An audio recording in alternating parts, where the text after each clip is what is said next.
So, without further ado, SHTF news. And now, the news. Stand by. In 3, 2, 1. I'm supposed to have some papers I'm shuffling around. Let me know what you think of the glasses. So, welcome to SHTF News with your host, Andy. Tonight, the 23rd of October. Top stories. Got all sorts going on in the world. So, we'll have a look at the the general news we've got going on around the world. I'm just going to gloss through it because, of course, we want to get through to the prepare and share, and I'm sure you've been keeping up with the... Here we go. So, what's hitting the fan? So first up's first, we're going to be checking out top stories. We'll just have a little gloss through and see what the headlines are that Magic Hands kindly sent me. And as the show's budget expands, I'll be able to actually get real lenses in these glasses. And thank you to Robert Hand for funding these.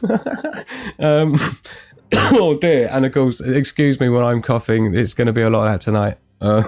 So anyway, as the show's budget expands, we'll obviously be able to employ skivvies and staff members to help do things like put the news together. Anyway, so top stories without further ado. Boom. We've got the palace criticised for keeping Queen's hospital stay secret. There's obviously a lot of whispers in the air about the health of our beloved Queenie.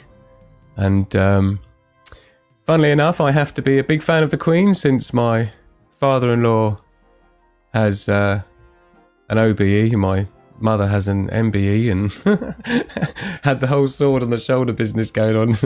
And my uncle, of course, Stephen Hawking, he's, I think, was he knighted? I can't remember. But anyway, so yeah, obviously people are worried about the health of the Queen. Not ideal, and, you know, not that long ago, of course, hubby passed away. So, you know, we are 95 years old, bless her. So she's been rocking a long while. So hopefully we'll see what goes on with that as time goes on. We've got China's done a second hypersonic orbital nuke test, capable of breaching missile defences. Panicking analyst apparently. It defies the laws of physics. That's these hypersonic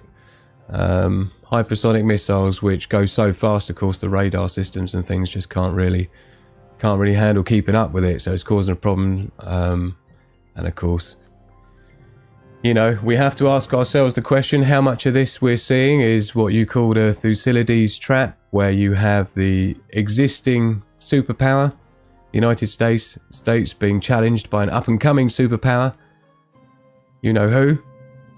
So we'll have to keep our eye on, see how these tensions grow. Of course, there was all the business recently with Taiwan as well, and beefing up defences, beefing up drills in the area. You know, never a good look. So keep our eye on that. Bitcoin prices, we'll have a look at prices later on, but they're definitely going up. We have had a down, we're going up again. So there's some movement happening. I think there's a lot of news at the moment, the headlines about, you know, inflation and things like this, and people are starting to have a look around and see what alternative options there are for hedging against the dollar, against this this market collapse, which is inevitable, let's face it, with all of the people being laid off work and things, and through the mandates and everything else. Of course, it's putting pressure on every corner of the market. So gold and silver prices are going to start showing it.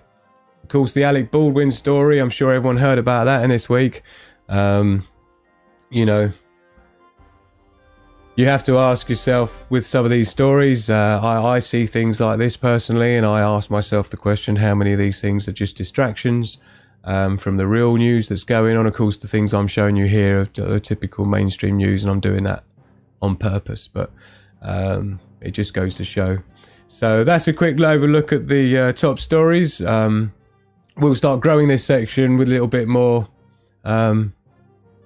prepared content for each week. So yeah, all good. And then we'll have a quick look at the disaster maps, where we like to have a just quick stop in and see what we've got going on in around the world. In the key disasters, we've got 77 active hazards going around. Looks like we've got a flood on Ocean Park. around here. We've got those cargo ships as well, all stranded out here waiting to see what's going on with whether they can offload or not. I know the port here in the UK has got an oversupply of empty cases, empty crates, sorry, and that's causing a disruption.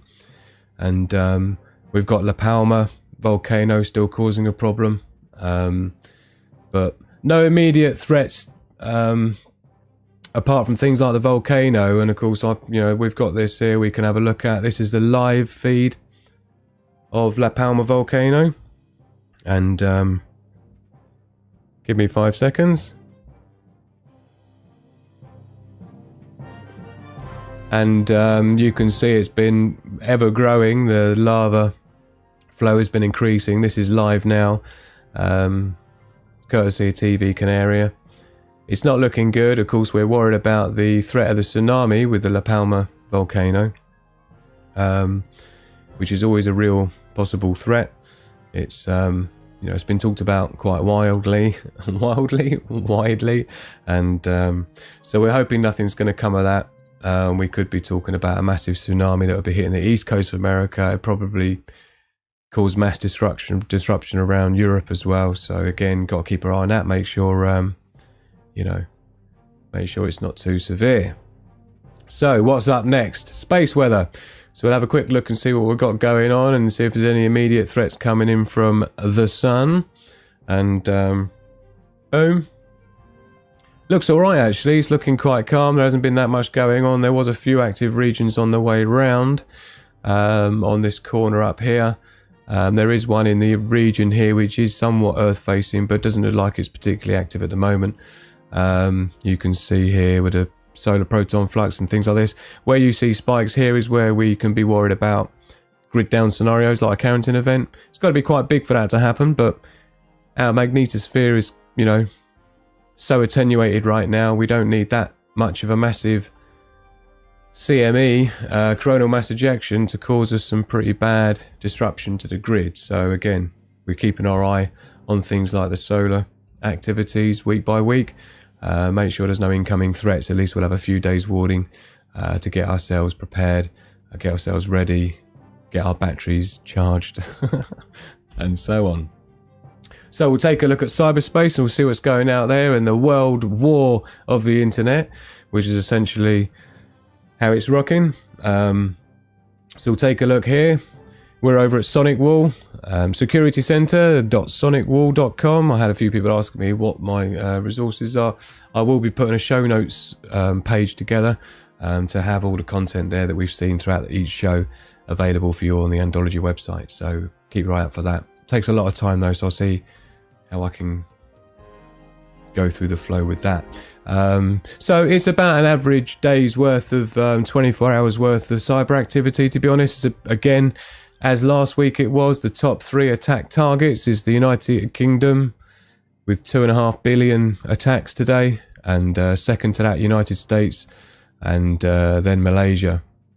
So, and the top attack origins, i.e. the people that are sending all these attacks out, is coming from United States at the top, followed by China, followed by Austria today. So looks like a kind of typical day's worth of about 2.5 to 3 billion attack.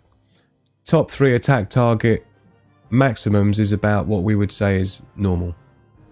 Anything above about 4 or 5 could be a concerted effort going on that we should keep our eyes on. Could start meaning things are going down. So again, it's worth keeping an eye on the cyber levels of stuff. So it's always good to have a check-in on there. And again, understand what the latest threats are and if there's anything we need to worry about. So moving on. Last but not least, have a quick little butchers at the economics and see what's going on with cryptos and alternative things like that. And as you can see, a sea of green, sea of red last week, wasn't it? So we've breached the $60,000 mark with Bitcoin. Ethereum's up again as well, which there's a lot of that in the news. I'm going to get into that on separate segments, talking about some of the things. I am basically a blockchain programmer, so I've been following this since about 2010, 2009. So yeah, there's a lot I can bring to the table and educating people things that are going on here. So it's worth sharing some of my knowledge with you over the weeks, and I can get an idea of where people's knowledge is, and see what I can help with people with. So we've got the top gainers here. These are the new ones, or overall, sorry, and you've got recently added. This is how people get in on these like 1,000 times your money things. Well dodgy, well dodgy. And I'll tell you what, I did actually have, I had like last year when I was doing live shows, I think someone sent me like $200 worth of crypto. And it was in a wallet that I couldn't access at all. And it's completely just lost in the I was going to say the ether, no pun intended, but oh dear. So even someone experienced can make stupid mistakes. So, you know, it's worth me sharing my knowledge with others, and then we can not make them again ourselves, right? So yeah, that wraps up the SHTF news. So I hope you enjoyed it, and we'll switch back to our usual programming. And I can take these off now. Let's have a look in the chat then. Now we're back. See how we're looking.